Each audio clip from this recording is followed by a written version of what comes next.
Welcome to another episode of Bite-Sized Biographies, the podcast of life stories.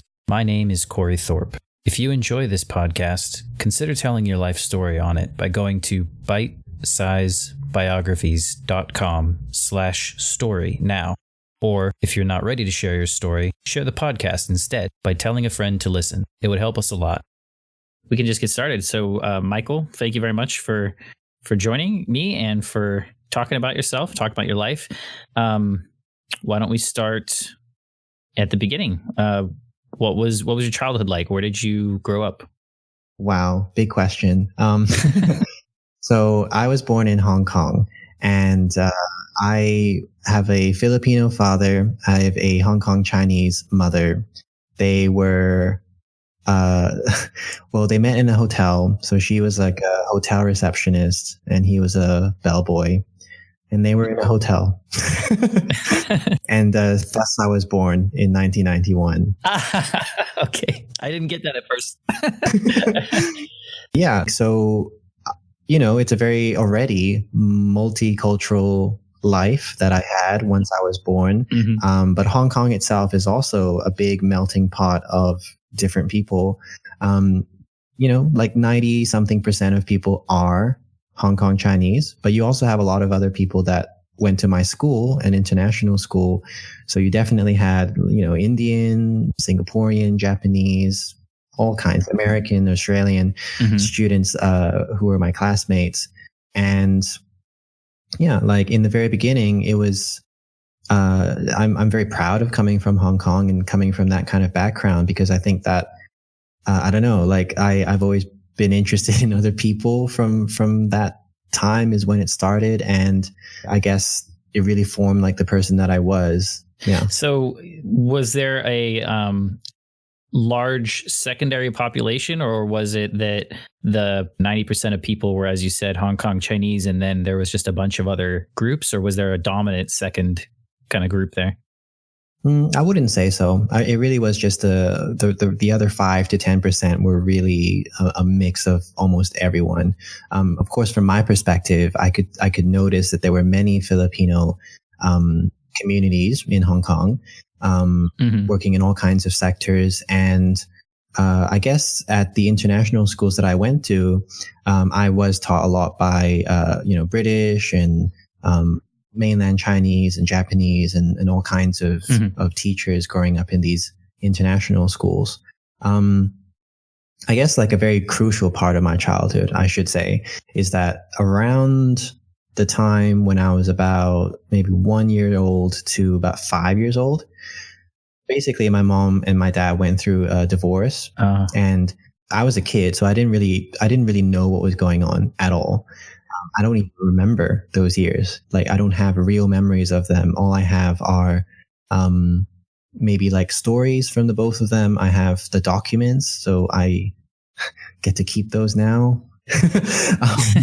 And then, I only kind of have some tapes of when I was a child that they had filmed on their camcorders, but I don't have real memories of that time. But my mom raised me on her own, so she got the custody.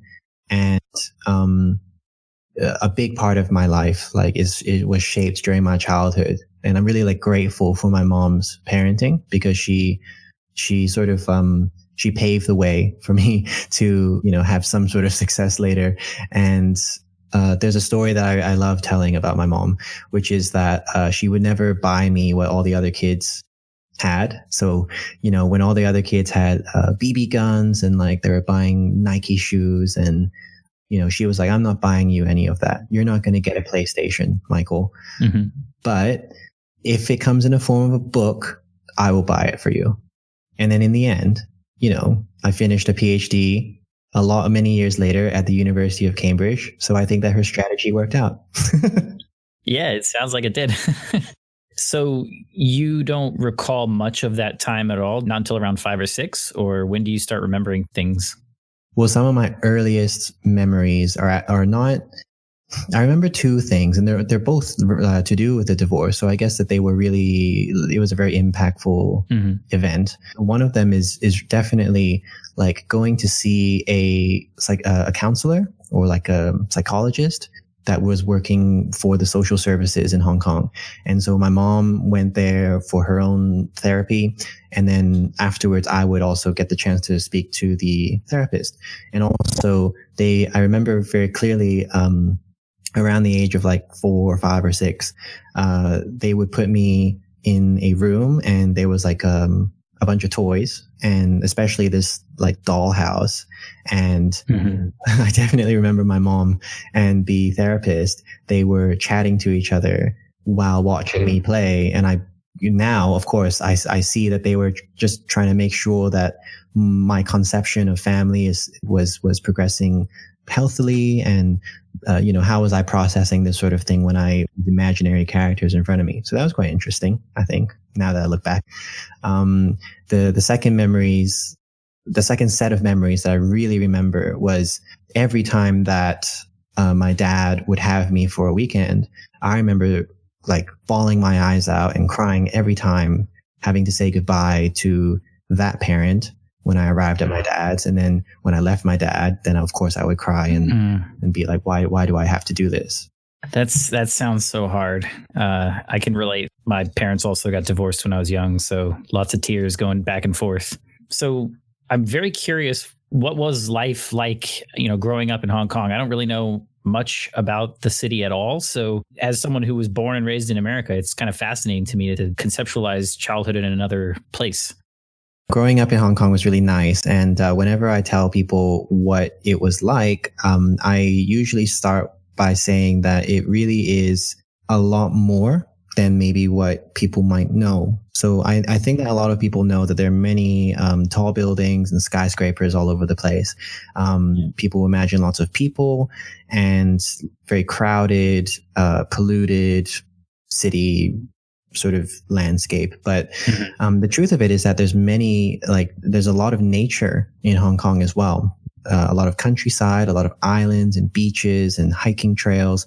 And, where I live is especially, a lot of places in Hong Kong are residential areas. So they're just made for people to live. And so the cars and, all the business people, like they don't go there. And I didn't think that it was crowded and polluted and, noisy. At my house, I would speak Cantonese because after their divorce, my mom and I moved in with her parents, my grandparents, and, I learned Cantonese while living with them. And at school and with my father, I would speak English. So, bilingual language use. And then, staying with my family in Hong Kong, what we would do growing up is pretty similar, I would say, to what a lot of other people do. They play with the kids in the neighborhood. I spent a lot of time like reading and playing puzzles and watching TV and playing with toys. What every normal kid does, I guess. In Hong Kong, there's a lot of food. Like a lot of food from all kinds of cultures. And, I would even say, you're in America, right? So I even think that things like Kentucky Fried Chicken and McDonald's taste the best in Hong Kong. Really? Really. Something about it. They heightened it in some way, even though it should all be the same. I would assume their menus are obviously regional, right? So they have like some slight differences, maybe? Not really. So like a majority of the menus is the same. And then we do a few sort of seasonal special things. So just like in New York City, say, for example, you could have one of your local Wendy's or McDonald's have a special bacon double cheeseburger, something like that. We would have my favorite thing that Hong Kongers have invented in McDonald's is something called shake fries. And you basically have the paper bag that your meals come in. You empty your fries into it, and then you add in a mix of something like chili powder or seaweed or spices. Yeah, something lovely. There's also like a gravy flavor they did one time. So yeah, you just shake that up, and then it comes out, and you have like these improved fries. Interesting. That's a good tactic to season your fries. So you grew up in the suburbs of Hong Kong, it sounds like. Yeah, that's what you would say. But, we're not talking about 2 bedrooms. Like we're talking apartment blocks. And okay, so imagine this. So I lived in an apartment with my grandparents and my mom. So we're 4 people on our floor. There were 7 of these units, so 28. There are 13 floors in this block. So, I'm not going to do the math, but it's a lot. And then there were multiple blocks in our apartment block. So block A and block B. You take that and then you multiply that by the, I don't know, maybe 80 apartment blocks all across my home district. And so what you get is just a lot of high-rise apartment buildings that are cheap. They were cheap at the time, at least. And it's just a lot of people that fit in the place. Yeah. I mean, overall, we have 7.4 million people living in a city that's, smaller than LA, smaller than London. Wow. That's a lot of people per square meter. So did you stay in Hong Kong long, or where was the next place that you moved? Yeah, I didn't leave Hong Kong until like I was 18, basically. So my teenage years were, so I would say like I was quite a quiet child, very sort of introverted, I guess, just very keeping to myself, playing my little Game Boy or like playing puzzles. My teenage years were the exact opposite. And again, this is where it's very like cross-culturally very similar. So, I think a lot of teenagers go through that phase where they rebel, right? And they just want to, they just feel that everything is a challenge, and they're trying to find themselves, and they can't wait to go somewhere else. I definitely felt that. Yep. I think though that there was something about the earlier years, about that divorce, that really made me act out even more. And it wasn't like I was blaming them or anything for the way that, life was a little bit harder because of that happening. But it was just, I think that I really was a little bit lost inside. Like I didn't know who I was or what I wanted in life. And I did a lot of things. So I studied, I spent time with my friends. I really loved getting to know my other classmates. I watched TV, but then there was also, starting to experiment with drinking. Sometimes I did some drugs, and it was when I first had sex. And, looking back, I feel like I actually was kind of lost, always wanting to find something to do with others because others seem to enjoy those things. Right.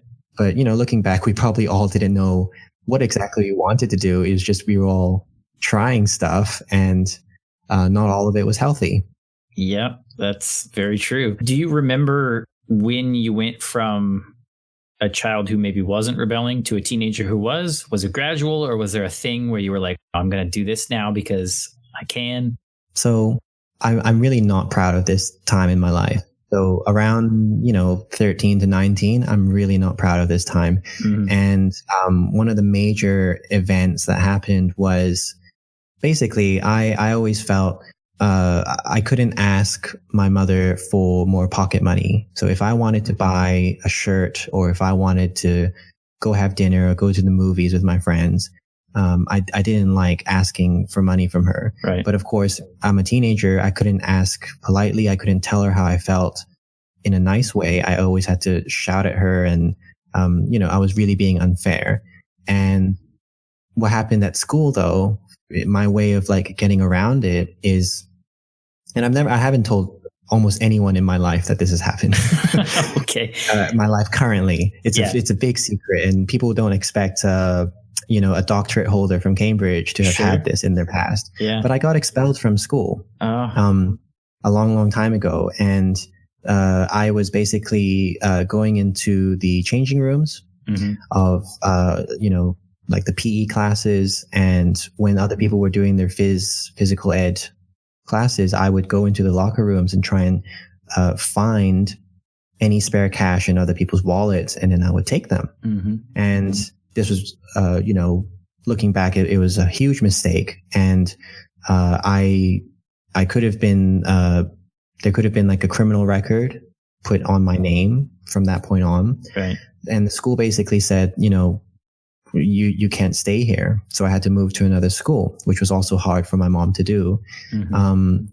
But, I remember when the principal told me that was the outcome, my mom came to pick me up and to find out what had happened. And then we got in a taxi to go back home, and I just cried because I felt like I had let her down, and I made a huge mistake with how I work with her, I guess, to make this, single mom and only child thing work.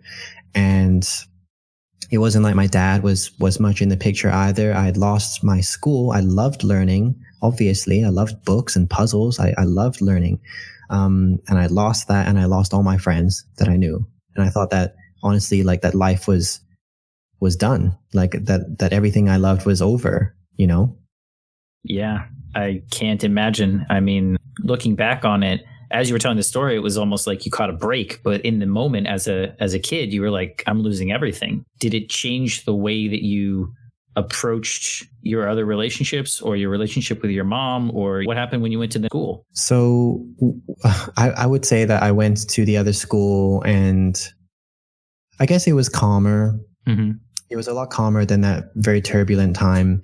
I mean, honestly, initially, just to for full disclosure, when I got expelled from school, almost 2 weeks later, I was thinking about, ending my life. Oh, wow. And I remember that night I wanted to. I went to the top floor of a building, and but I called my best friend, and my best friend helped me stay.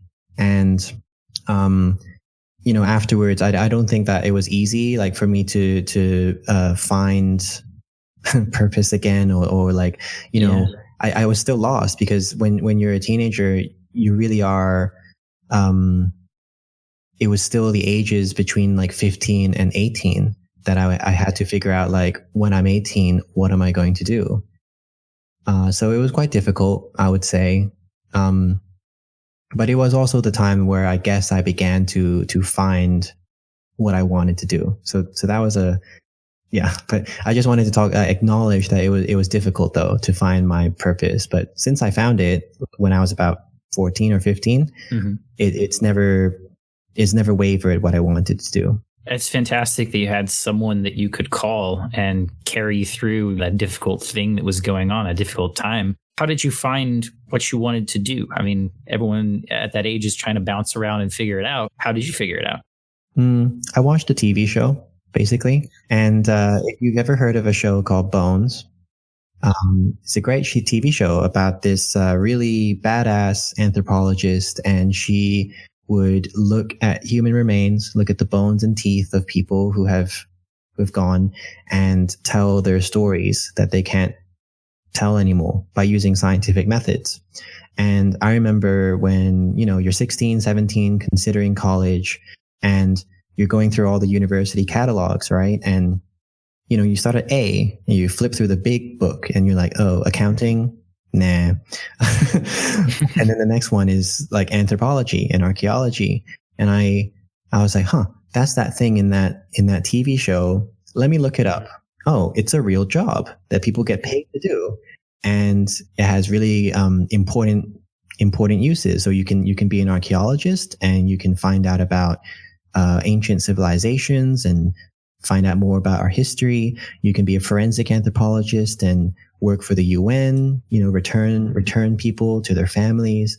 And so it was just what I was enamored by, this anthropology thing. And I guess, like I said, all my life, it was a very multicultural environment. I always was just curious about what drives people mm-hmm. to behave in the way that they do. Why do people care about the things that they do? In some ways, a lot of anthropologists, whether consciously or not, I think that they do their work because in some ways they're also trying to find themselves, or they're trying to understand themselves as well, their own psychology, and taking a degree in anthropology helps them to do that. And has it helped you? Yeah, I would say so. I think that I even remember it's very cheesy now, but when I made my applications to college, I remember putting in the last line, and it was like, anthropology is the subject perfect for me, and I have no other purpose in life than to do anthropology. It was very cheesy, but it got me in. Did you know initially, I want to go all the way through, get a PhD, I want to learn as much of this as I can? Or were you just thinking, I'll check this out, right? I'll see if it works for me. So in the TV show Bones, there's her, the main character, Temperance Brennan, and one of her colleagues, I don't remember his first name now, but the surname is Hodgins. And Brennan and Hodgins, they both carry 3 PhDs each. Whoa. Which is very realistic. It was always something I was aware of, this PhD thing that people can do. And growing up, I always read books and always nerdy. I love learning, and I guess it just all fit. Initially, though, I had applied for a bunch of colleges in the United Kingdom, in Australia, in Canada, and in Hong Kong. The thing is that there was this school in the United Kingdom that I really wanted to go to, University College London. And they had this minimum requirement for grades that you had to meet in order to go there. Mm-hmm. I didn't get it. And I remember that night thinking that, well, maybe some people are not meant to be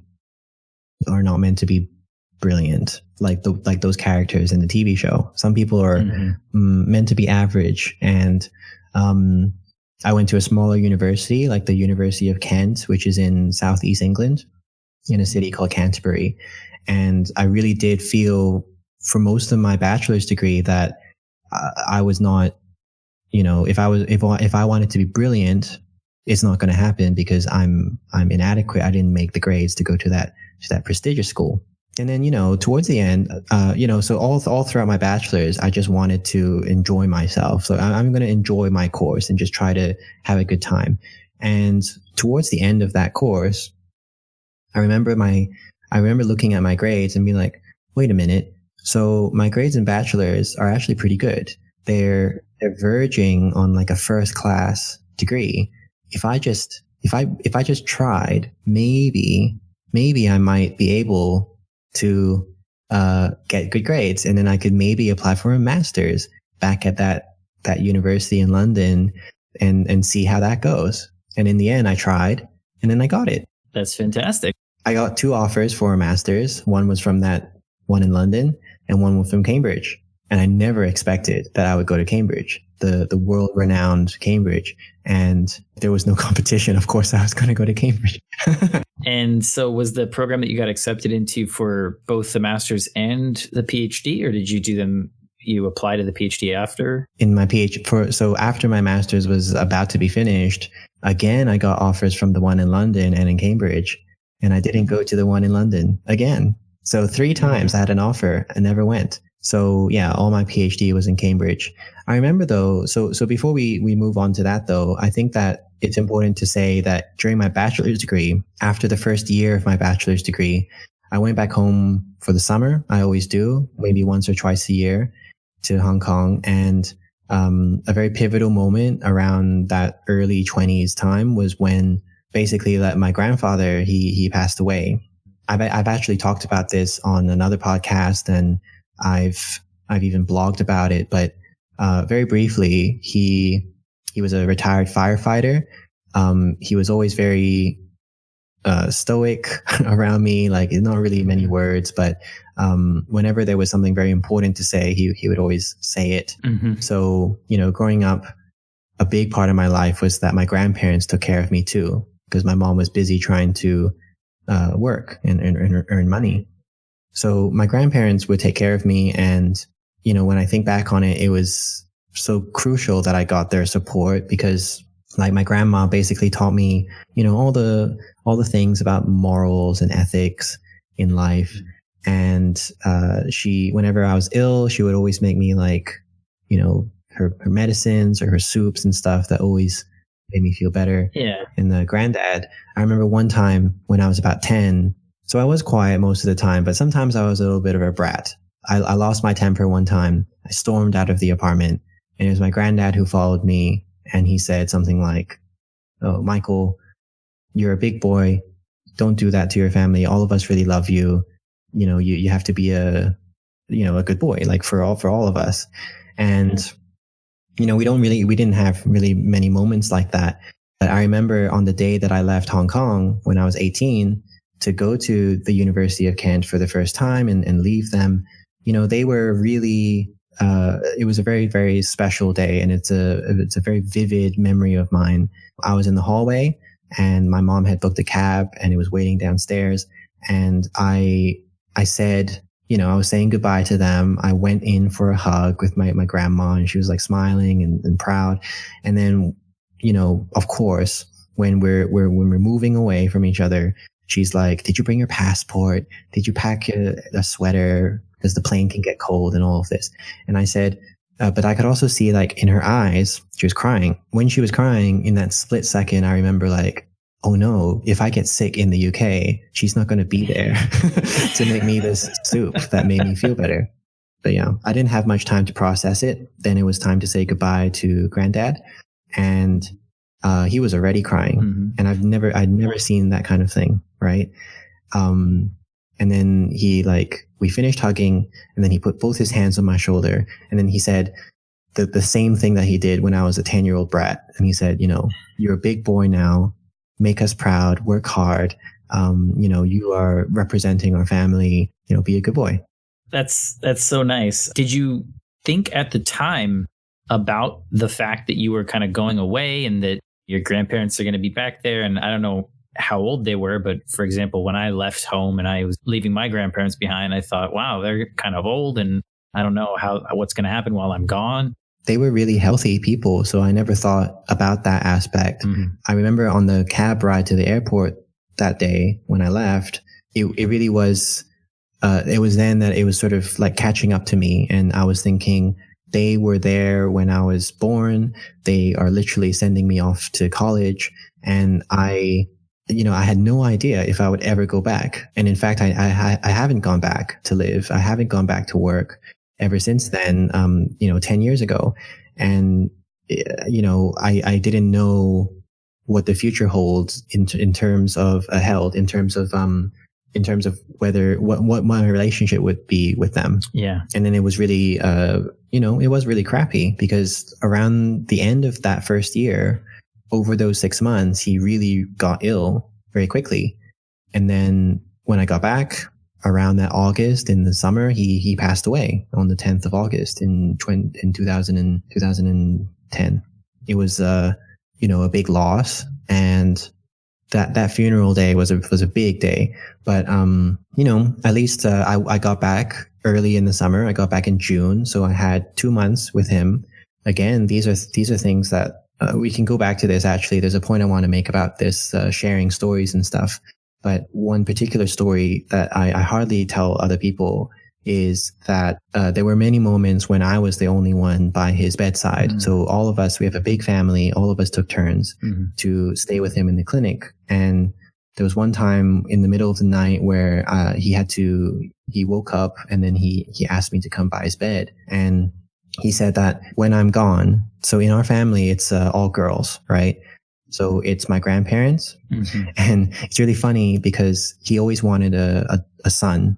They tried and they tried and they tried and they tried. Mm-hmm. And you won't believe it, but they had 8 daughters. Wow. In a row. And the 7th one is my mom. I was the first boy, like the next man in the family, right? And he said, this family is yours now to protect and look after, take care of all of them when I'm gone. It's a very powerful moment, right? Wow. And that's what I think about often. I remember almost for all of my bachelor's degree, because it was a new environment. I had culture shock, like living in the UK for the first time. Yeah. I was navigating a degree and a whole new subject that I'd never seen before, because they don't really have that in primary or secondary school. Mm-hmm. And it wasn't until the very end where I was like, I don't know how I'm going to cope with all of these like bachelor's assignments. I don't know how to do all these essays and stuff. And something about that time made me remember why was it exactly that I'd gone away? Well, it's because I need to get a degree. I need to work, and then I have to do work that will make my grandfather proud. Mm-hmm. And so I always remember that conversation with him. That's so powerful. It's so motivating, I'm sure, when you return to school, to keep that in mind. While you were studying this subject that was unfamiliar to you, did you ever consider doing another subject? Or was, as you mentioned, was this the one that you thought, this is really for me? New and hard, but I like it. I loved it. Anthropology is, compared to some other subjects, is still not a very well-known subject, but I loved it because in social anthropology, so that portion of anthropology, I loved learning about how other cultures, organize their family life, organize their economic life, how they talk to each other, communicate with each other, how they work together to, adapt and live in whatever environment that they live in. Because when I was growing up in Hong Kong, already between the Hong Kong and the UK, I could see huge cultural differences. And here was a subject that almost celebrated those differences. And there are so many other cultures around the world that do things differently. There is no right or wrong way. It's just the way amongst certain people in certain places. And I love learning about that because I don't know. I think even now, especially now when I look at the news, I think more people need that. I think more people need to consider that just because other people are different doesn't mean that there's anything wrong with them or that they should be condemned. It's in fact just a product of history and a product of how people have to cope in life that makes people do things differently. Definitely. And not only were you learning about these differences in school, but as you mentioned, you were experiencing them firsthand. What was that like to go to such a different place? So another portion of anthropology really helped me out to understand what was going on here. So a lot of people who come from Hong Kong, or we can say also like Singapore or Mumbai or Tokyo, they go over to the UK or the US to study. Most of the time they're studying things that what I perceive to be what maybe a lot of Asian parents or families, a lot of Asian society expects will make money or will be useful when people go back home to work. So they'll be doing things like engineering or law or biochemistry and things like that. Mm-hmm. I was choosing a subject that very few Asian people wanted to do. And I was in a lecture hall of 200 anthropology students. I was the only one. I was the only one who was not a British person or not a white person. Oh, wow. And that can be really isolating. And especially because when you do assignments, when we're talking about how people are different culturally, right? It's really obvious that I have a perspective that is quite different, and what a lot of other students have can be described as a little bit more homogenous, right? Can be a little bit more similar to each other, and it was very isolating. And I remember not all the teachers were like this, but there were also even teachers who they were from a British background. They, of course, they're undergoing a lot of stress. And when they teach, they want to connect to the students, to keep it light. Mm-hmm. Some of them did not approach me, but they were really kind to some of the other students who were from Britain, and it made me feel really left out. One of the classes, so the other portion of anthropology I want to talk about is what I specialize in, which is biological anthropology. And it's all about how people are biologically different or similar because of their genetics, because of their environment, how people have evolved and adapted in different places. And, one of the major things that we talk about or we think about is skin color. And where does that come from? Because, right, of course, in politics, in society in general, it's a big deal. And a lot of people base their opinions on the color of someone's skin. Yeah. And it really is nothing more than the product of evolution. We have pigmentation, and, in human beings, pigmentation helps us cope with high sunlight or high UV radiation. And so that's why some people like me are a little bit darker. It's just helping us cope. But it helped me understand the sort of biological basis. It kind of helped explain the basis of why people are different in their appearance. And then, of course, where in history did then people start using this as a reason to treat other people as superior or inferior, right? Mm-hmm. So anthropology is, it really has a lot of the answers. That's what I most like about the field, and it's a lot about it motivates a lot of my work right now. It sounds like you were able to at least a little bit ground yourself in some of the knowledge that you were getting from school to help you cope with this difficult time. Were there people that were able to help you, or was there, a group or anything around you in the culture that maybe made you feel at least a little bit welcome and part of the group? I really would say that around my bachelor's degree, it was so new and it was so different from what I had lived before that I honestly didn't know what was happening or like what I could even do about it. I couldn't even think about what I could do about it. I just didn't even understand what I was looking at. And now looking back, what I was looking at was prejudice. Yeah. And what I was experiencing was bias and racism. And I didn't know. I just didn't know. Around my master's degree and my PhD degree, I would even say that I still didn't really know until towards the end of my PhD. And where it really came into focus was when, when you finish a PhD degree, a lot of academics have several options, but the main option that a lot of people consider is to apply for jobs in academia, right? Mm-hmm. So they want to have lectureships, so that they can give lectures and teach students, or they want to have research grants or research fellowships. And that's the main bread and butter of what we do. We teach and we do research. Right. And I was looking around in my field. So this is not something that happens everywhere in every field, but specifically in my field, I noticed that from that day onwards, from the moment you finish your PhD onwards, when you go to a postdoctoral researcher level, a lecturer level, maybe like a reader and then professor, as you go up the ladder, there are fewer and fewer people who are minorities. At the moment, there are just so few in my field. There's so few anthropologists who come from a Latino background or come from an Asian background or have African descent. And it's really egregious. And I remember just thinking that, at first I was really sad. And then I was sort of, it's sad and that sadness and disappointment. And then I'm angry. And then I'm like, how could you, these departments, you're literally, we're literally talking about the study of people and all of human history.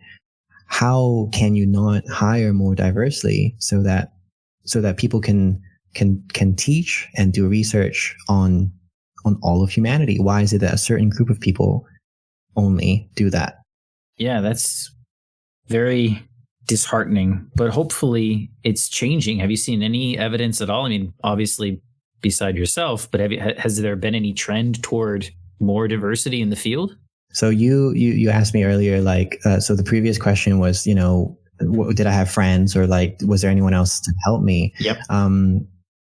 I really have to thank social media basically. And especially on Twitter, where I found a huge community of people who experience similar things. Mm-hmm. I didn't think that, there would be a day like today where I have, 2,600 followers. And, wow. Many of these people are my friends now from all over the world. I have a friend called Ayushi and she lives in Germany. Mm-hmm. She does a PhD there in archaeology, but she's an Indian archaeologist. I have, just friends everywhere. And I would never have connected to them without Twitter. I remember the early days when I had, 5 followers maybe. And it all started with me just saying, I just went to a meeting. Someone said this about Asian people. That was tough. And then I got 1 like, and then the 1 like turns into 2 likes. And then, that second person who liked it, we have a private conversation about what we experience, and the network just grows. Yeah. In my field of biological anthropology, actually, there is also a big worldwide association of us. So we're a group that gathers once a year, and we also have like a scientific journal where a lot of us, put out our research. Mm-hmm.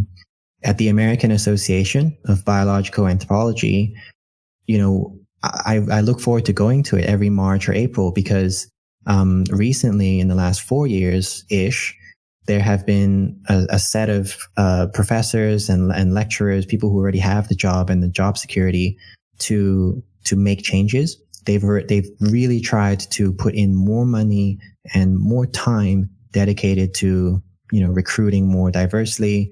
And for all of us who are already here, so me, for example, Mm-hmm. they have really tried to extend, as many hands as possible to help you out. Good. So it's through this association, for example, where if I'm applying for jobs, I now know people where I can show them my CV and they'll give me a friendly bit of constructive criticism on it. That's fantastic. Yeah, but it really is tough. So it is really tough because I wouldn't say that we're a minority or majority just yet, people with this sort of thinking, but Mm-hmm. it requires constant work, and you always still have people who don't seem to get it, or they don't seem to care. And so, yeah, it's been interesting. I never expected this though. I don't think anybody does. All I wanted to do was measure bones.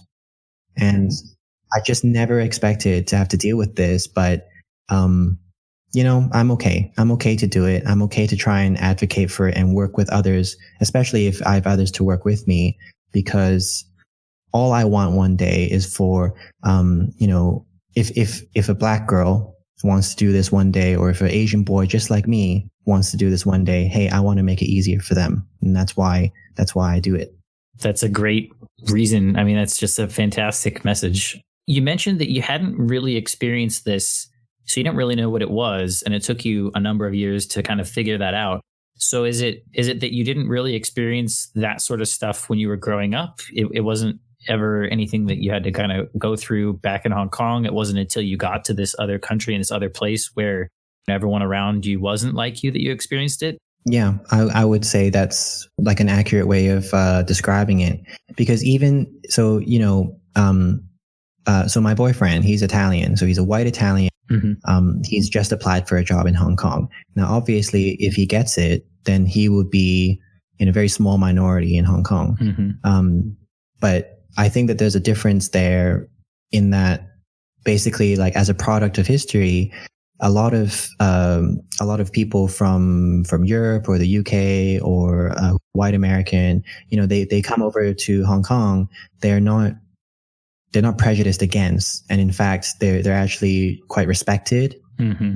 And so it's all about this sort of dynamic where me trying to make it up the ranks in anthropology, or my friends trying to, it's a different dynamic. Like the odds are working against us, or the system is kind of not favorable for us. Yeah, it's very enlightening for me to hear, because as a white American person, there aren't circumstances where I can experience what you've gone through. So mm-hmm. for me to hear it from you allows me to be able to understand better what is it like, right? What's the problem, right? I mean, just being able to empathize with somebody and say, that's not right. That shouldn't happen. Mm-hmm. When you experienced this in your undergraduate, I don't know if it's called undergraduate or bachelor's degree. Yeah. Did you ever think, maybe I'll take a break and not do the master's, and maybe I'll go home, or maybe I'll take a break and work? Or was it always, I need to go do the master's, I really want to continue on and keep going up through the degrees? Yeah, I think that I almost, so at the moment, I'm at the moment struggling to find a job. Mm-hmm. I would say, I would say some percentage of that is due to the same issues, honestly. But Mm-hmm.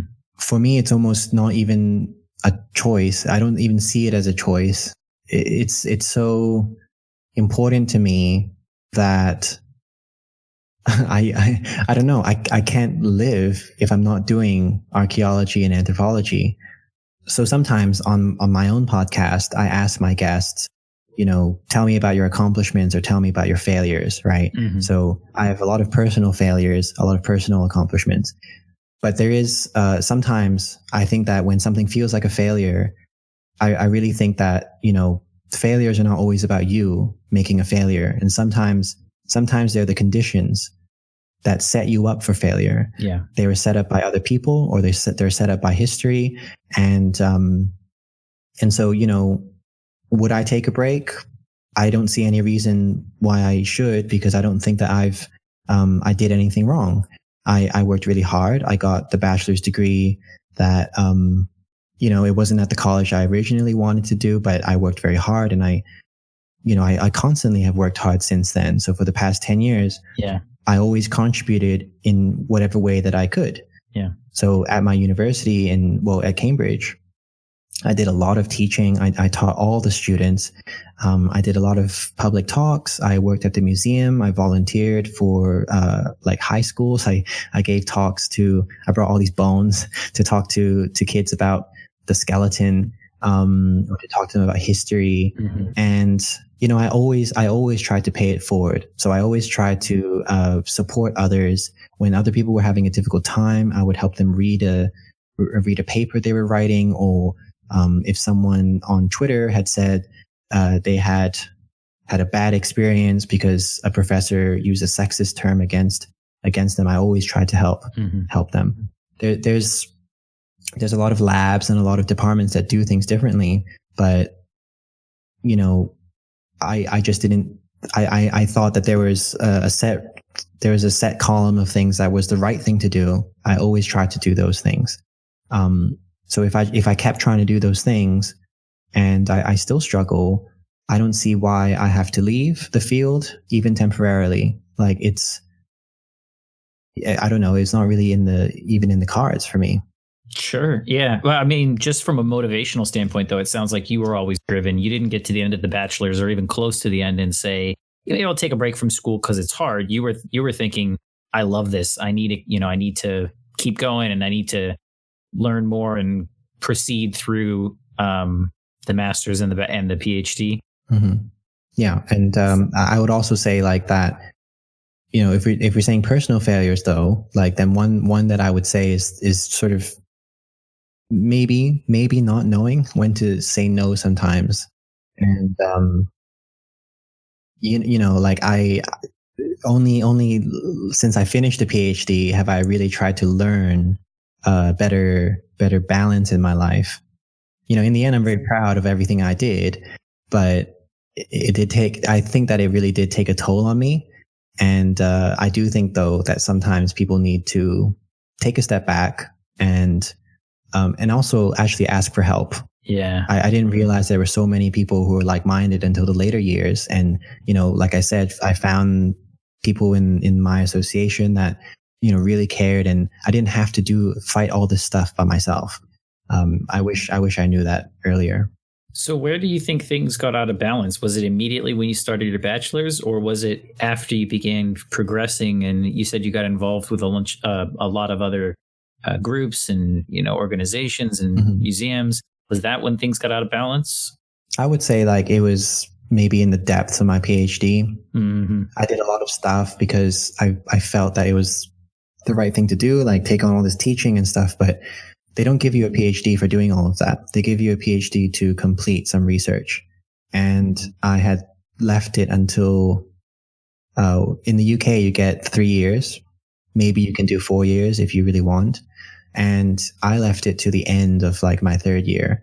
And then I quickly wrote it up in the 4th year. So really reaching the limit. And I would say that was when it really went wrong. I also remember that in the early days of my PhD, it was really amazing. Current partner. So his name is Massimo. He's an Italian. He had went to Cambridge to do a PhD himself in international law. And, the early days was really great. The first 2 or 3 years. And then something that really exacerbated the stress of it all was that he finished his PhD faster, and then he took up a job in The Hague in the Netherlands. And so I was going to be in Cambridge and he was going to be here. But, it's the end of my PhD. It's probably when I most need him. Right. So it was really difficult to negotiate that in my own head as to how I can survive, or, without the support that I always had throughout this whole thing. Those were the really hard times. Yeah. The way that we coped with it, though, was that in that last year, I basically did give up a lot of my other duties. I felt really painful to give up all my teaching and a lot of my, public outreach, talking to kids, but I knew that it was necessary. And a lot of the time I just flew over to the Netherlands and I stayed with Massimo. It made me happier every day. And I could actually just concentrate on my work without the University of Cambridge emailing me every time. Well, I think it's good that you were able to identify your needs and act on them so that you were able to bring about the success of, your program. Once you learned that exerting yourself in so many different avenues can be so strenuous and take such a toll on you, how did that affect what you did after you obtained your PhD? Well, even when I was writing, I didn't give up everything, but sure. No, I definitely am. I'm unemployed technically. And yet I am still so surprised how busy someone can be, even though they're unemployed. And no, there are papers that I need to write. There's a podcast I record now. Yeah. And there are books that I'm contributing a chapter to, for example, and conferences I have to go to, and different committees and boards that I'm on, because our field is a very complicated one, especially because you have to work with human remains. So, I'm on a lot of these things as well. And I don't know, the thing about that I think is very, very different is that I have had a lot of time to be by myself. Yeah. In Cambridge, it was very difficult for me to control what was going on, because I was just answering the needs of a lot of other people. I ran here and there, because this person needed me to email them, and then she needed me to hand this over to this professor, and then I got to write this up. I got to apply for that. I got to go teach that class, and then right after that, I have to go, meet my boyfriend for lunch. Right. It was so manic, and all of that I just said would happen between, I don't know, 8 a.m. and noon. Wow. And I couldn't control it, and my schedule, it just looked like a, multicolored thing every day, because they were all in these different categories, and my brain kept switching to the different tasks and the different people and different responsibilities. So, now, I have learned a lot better, because it's almost like getting a clean slate. After I finished my PhD, there were several choices. So I could continue to pay rent and just stay in Cambridge, stay in the atmosphere, and still teach a little. Yeah. I could go back to Hong Kong and live with my mom for a bit, or I could move to the Hague and live with my partner. And there really was no question about it, because I moved with my partner, and then now I live here. And the thing about it is that having a clean slate, and now the schedule is all clear again. How do you want your life to be? Yeah. And I really needed more structure, and so I have a lot of little habits that I do. I wake up, I make a little checklist of realistic things I can accomplish in the day, and I allocate them time, and I always make sure that from 1 to 2, I have lunch with my partner, because he lives nearby to work. So he comes back from work. We always have lunch. And then at 6 p.m., I don't let work go past 6. Whereas before, it was really no limit whatsoever. Yeah. So like I would go to let's say I would go to a conference, for example. I remember this day a lot. Like it was too much. So I went to a conference from 9 a.m. And then, after the conference, you have drinks and you have dinner with the guests and all of this kind of stuff. Mm-hmm. And it went until 3 a.m. or 4 a.m. Oh, wow. And then I remember at 8 a.m., I had to go to the lab and set up some bones on a scanner and make it look scientific, because the university were going to film me. They were going to film me for like a little video for their LGBTQ day, something like that. Uh-huh. And they were doing like features of several scientists who were in the queer community. So I was just there, 4 hours, 3 hours of sleep, trying to look presentable to this thing that, the university was going to show to 2 million followers. But that was just daily life. Like really, it was every day that a lot of pressure, and I'm just glad that I can take a breath now and also do a lot of like self-care. If I don't want to do work, that's fine. There's no one expecting it or no one putting pressure on me to do it. Yeah, that sounds like a good arrangement. Exactly. So how did your podcast enter into this? I mean, how did it come about? How did you decide I want to do this? Yeah. Well, two reasons. One is that I always knew from my friends that applying for academic positions would always be difficult. It's very competitive. Mm-hmm. There are very few positions for the number of people who get PhDs. And a lot of us actually believe that it's because when we go up in these programs, when we go through the PhD, we aren't taught enough how to translate those skills to other industries or other lines of work. So what that does is concentrate everybody into the same job market because nobody knows anything else different. Right. So doing more science blogging or podcasting is really like my kind of like another thing that I could lead into a career, right? So, maybe one day I get to write for a newspaper, or, the podcast signs on to a podcast network, and maybe that will go well. So that reason. Mm-hmm. The second reason is when I was in Cambridge, I did a lot of outreach, public engagement, and I would always be talking to 20 kids in a class, or if I gave a public lecture, it would be 100 people. I always it was just itching at me that like I couldn't talk to more people in the same amount of time. Mm-hmm. And so I came up with this idea. I was really happy with the public engagement office of the university because they were able to fund some of my equipment. That's nice. And yeah. And, as every podcaster knows, you also have server costs. Sometimes you want to buy a tutorial, like how to edit audio, or, podcasting for dummies. Right. And so I had a bit of money for that. And then I did it. And, I also knew that it was so important for inspiring future kids in the same way that TV show inspired me. Mm-hmm. Because if people don't see themselves doing that thing, they don't think that it's for them, right? And so every episode of my show, I interview an expert or someone who's done some interesting work. I really have tried to really make sure that they are disabled academics, they are minorities, they are scholars doing interesting work, and they are women.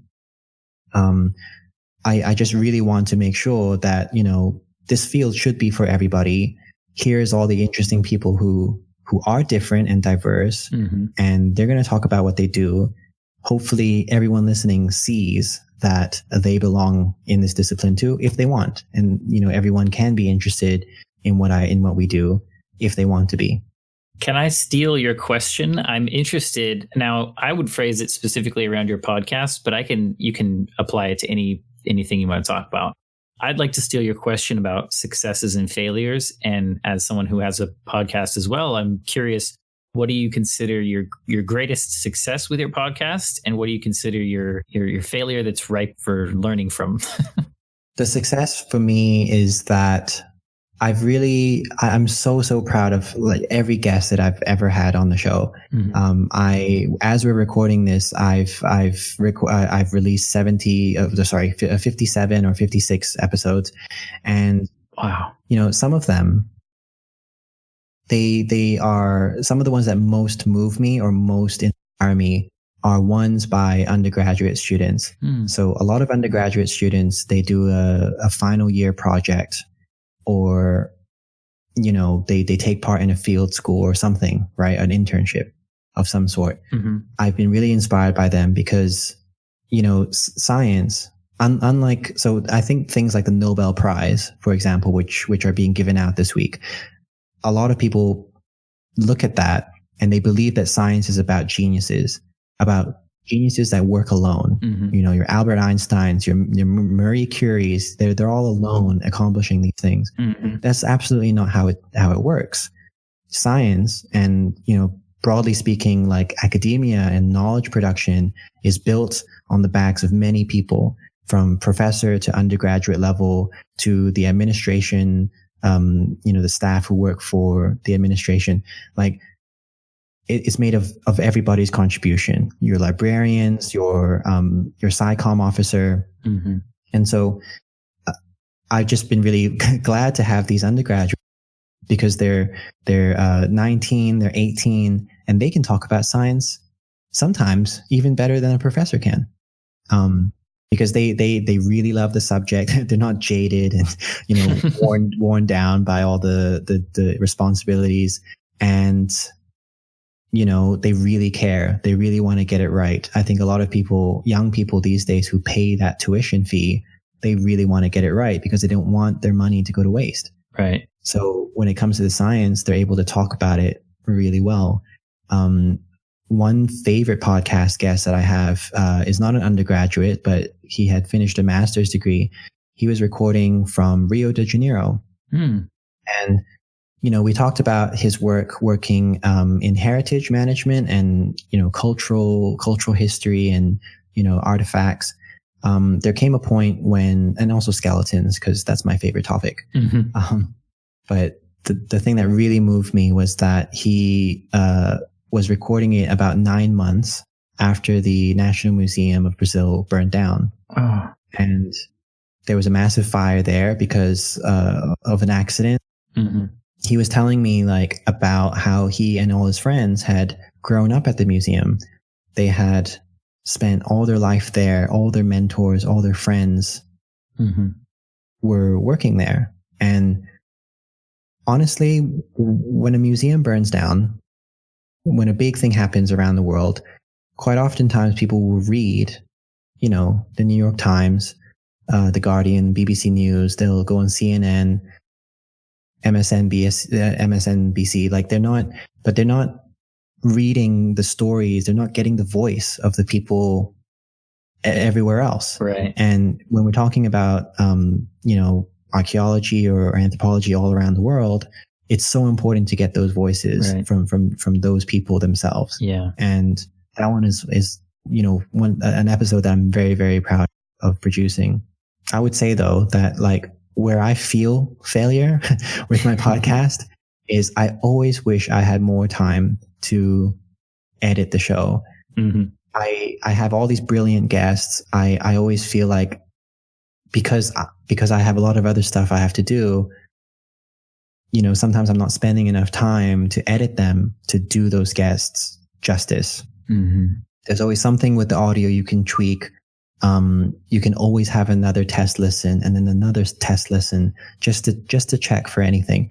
But I simply don't have the time to do it too much. I think you're looking at it realistically, which is, as you said yourself, there's always something to tweak. So, the stories themselves are going to be what are engaging and interesting, and those guests and their unique perspectives are going to be what's interesting. So as someone who has to edit as well, I empathize with you that there's always something else to tweak and edit and make sound better or whatever.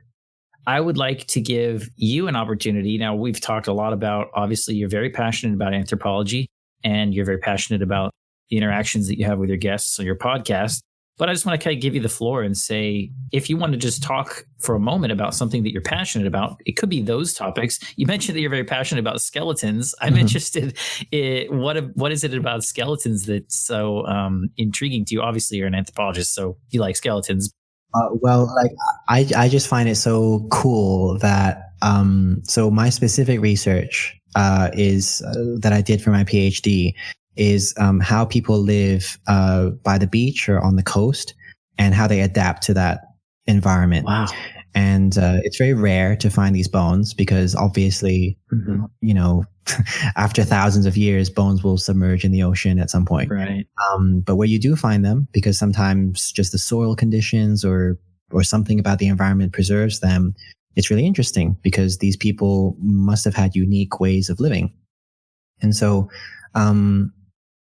I went to Estonia and Latvia, which are like in the northeast of England. The northeast of Europe. Yeah. And there were these, 10,000 to 3,000 year old bones. And I looked at, dozens and dozens of skeletons. And by looking at their skeletons, I'm able to tell whether they were suffering from any, dietary deficiencies, like they weren't getting enough vitamins or iron in their system. I could tell a little bit by looking at their teeth, what they were eating. So looking at how worn their teeth are, we may not realize this, but over the course of our life, depending on how hard or how rough our diet is, if we eat a lot of nuts or you're always gnawing on bone, like trying to get meat off a bone, that's actually going to like chip away at your tooth surfaces bit by bit over the years. And so that's what I could study. I studied their health. I studied what they were eating, and I studied what they were doing by looking at the shape and the appearance of their bones. Wow. It fascinates me because, like one really cool thing that I think that we do is look at things such as that tooth wear that I was telling you about, because they actually had really high amounts of this tooth wear, more than average. If you look around the world at different skeletons from all around the world, more than average. And we think that it's because whenever they were getting any food from the environment, it's a very sandy environment, a very gritty, sandy environment, getting in their food. And that itself was scratching and chipping away at their teeth bit by bit. And yeah, a really cool method that we use to look at activity and how can we tell how active people were is to look at the shape of the bones. So if you imagine like a long bone, like say a bone in your leg, right? If you have a long thing, like a long bone like that, and looked at the cross section. So if you cut the bone in half and you looked at it like sort of into the bone, like into that hole, right? That bone shape changes according to what you do in your life. So there are a lot of like medical studies and clinical studies that look at this, where if you are someone who does a lot of exercise, so say you're a swimmer or a cyclist or a runner, your bones will be thicker than they are in the person who doesn't exercise, right? Oh, wow. So of course it follows that if you find a bone, 10,000 years ago, and you see that thickness, then you know that person was moving around their environment as much as a modern day marathon runner in order to get their food. Wow. Yeah, that's why I love it. So there's just so much that we can tell from bones, and that's why I love it. Yeah, I wouldn't have even guessed that all of that was able to be deduced. I'm sure there's way more as well. Yeah. In terms of like something that I'm really like passionate about, and this is something that I tell a lot of my students. And you're right. I'm passionate about a lot of things. Reading and watching TV and movies, and I love like my science and talking to people like on a podcast. Something that I'm really quite inspired by with my podcast guests is, a lot of them care about issues that are going on in the world, right? So people being horrible to each other, climate change, and they want to fix these problems, right? And I think about this very carefully a lot of the time. And there are a lot of problems that are always problems because no solution exists so far. And, sometimes that can make it doubly hard because the problem itself is hard. And then, it's also because no one has ever faced such problems before. And it's hard paving new paths, yourself or alongside your comrades who have a similar way of thinking. But what I think is that for certain is that diversity of voices is needed in tackling whatever issue it is. And, I think that people have to be more proud of their background and what they learned in their childhood or in their teenage years. Remember their accomplishments. I think that we never celebrate our accomplishments enough.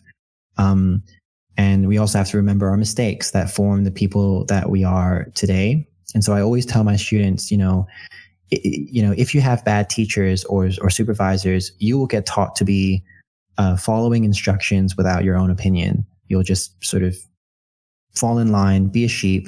But the reality is that, your perspective is important. It's valued. It's appreciated. And I always tell my students that, I want all of them to appreciate their own unique, background and their own unique history a little bit more. That's something I'm really passionate about sharing with other people or telling other people to think about a little bit more. I think that's a fantastic message. The idea that listening to your teachers will just have you fall in line was lost on me for a long time, because you're kind of taught, at least here, you're supposed to listen to your teachers, but listening to them and being able to expand your mind from the concepts that they teach you, they're not mutually exclusive. You can do both. And I think that second one is not necessarily communicated all the time, that you're supposed to expand your mind and be able to reach beyond just the right answer. Yeah, exactly. So I have a question for you, and you can feel free to say you don't want to talk about it, but given where you're from, and you mentioned that there was a lot of news coverage about it recently, I'm very curious if you have any thoughts about it that you want to share. I do have thoughts that I want to share, but I'm trying to think of okay. So from my perspective, I grew up in Hong Kong. It is a very peaceful city. And, the thing to remember when anybody else reads the news is that the news will show you the 1% of the city that is the most violent or the most dramatic. Most days, my mother, my grandmother, all of my family, all my friends, they're just getting on with business. And, all of this started, almost 20 years ago, more than 20 years.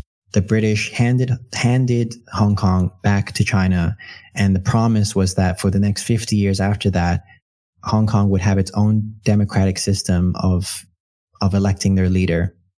And they would enjoy their own, ways of doing business and trade. And that's why so many young entrepreneurs or people who want to do business, they will go to Hong Kong to do. It's one of the biggest commercial centers in the world.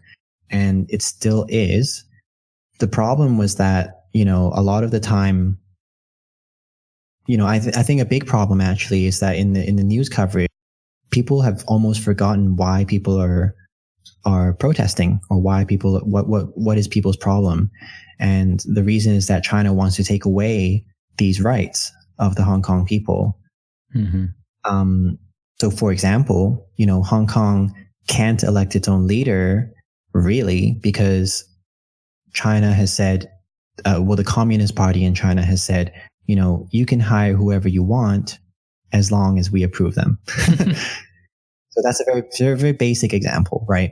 And it's just really problematic. And in the early days of the protest around May or June, the protesters were really peaceful about it. They were not using any violent methods of doing it. And they still don't. A majority of them don't. All they do is they congregate around government buildings, or they will march down the street with signs, much like climate change marches these days. It's very non-violent. And there was even one weekend when 2 million Hong Kong people, so we're talking about 7.4 million who live there, 2 million going out on the street. Right. Yeah. So if you already discount everybody who's a child and everyone who's elderly, who can't make it, or who have to work in public transport, for example, you're really talking about almost 50% of the whole city who's available to even march, and they're all marching. Mm-hmm. What happened was that, in order to disband these crowds, the police would start to use methods that were more and more extreme. So they would fire rubber bullets at the crowds to dispel them. They would throw tear gas canisters at them.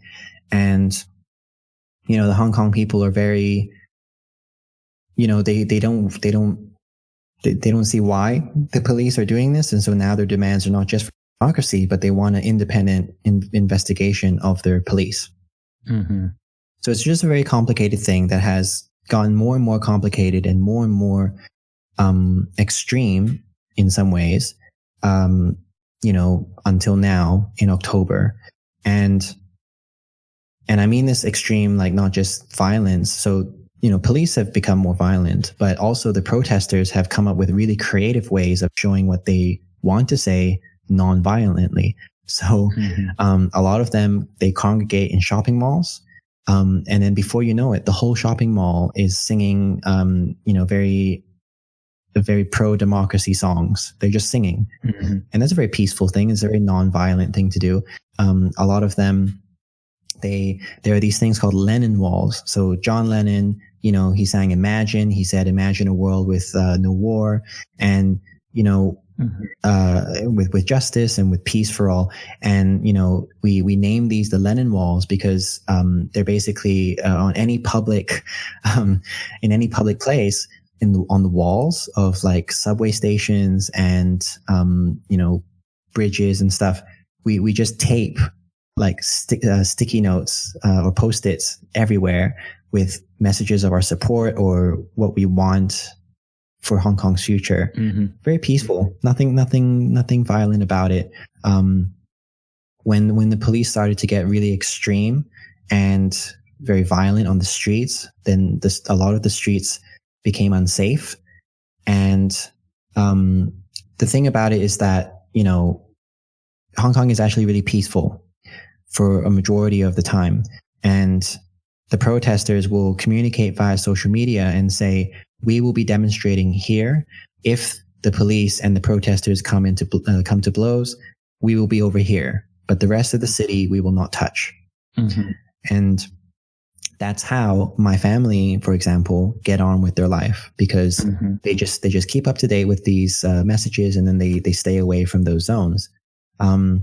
But the news will only kind of highlight where the protests are happening, of course. Mm-hmm. So, largely speaking, we're talking about something that's really quite unique, and we don't know what the solution is, because the Communist Party, not just with Hong Kong, but with other places or other communities, they have really extreme ways of controlling narrative, like controlling what the world sees and what happens in China or in Hong Kong. And so we obviously don't want to just accept that. And then the other thing about it is that I see a lot of the time, in the UK, in Europe, in the US, a lot of other politicians are showing their support for Hong Kong. Some of them are, especially in the US or the UK, some of them are saying things like, we don't like people who are over nationalistic. And I don't really know how to react to that because well, Yeah. So we're definitely not looking for any other Western solution, but we also don't really know what else to do except to keep protesting and making our voices heard in the little ways that we can. What I would encourage a lot of other people to do, because it can feel like you can either feel very helpless, or it's also like kind of not your place to butt in, right, into other people's business. But the thing about that I think is most useful is first of all, just be informed. Yeah. So, if you want to follow Hong Kong news, you can follow on social media at hashtag Hong Kong protests or anti-elab. So ANTIELAB. And these hashtags will usually bring up what's going on there. There's also a Twitter account. They probably have a Facebook account called Hong Kong Free Press, and they do a lot of great journalism as well.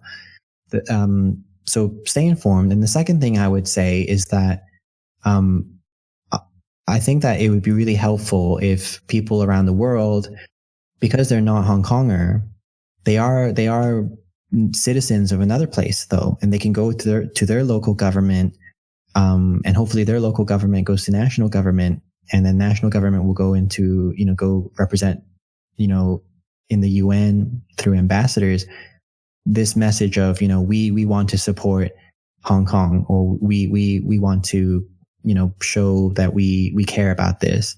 And so try and look at your leaders and who's talking about it.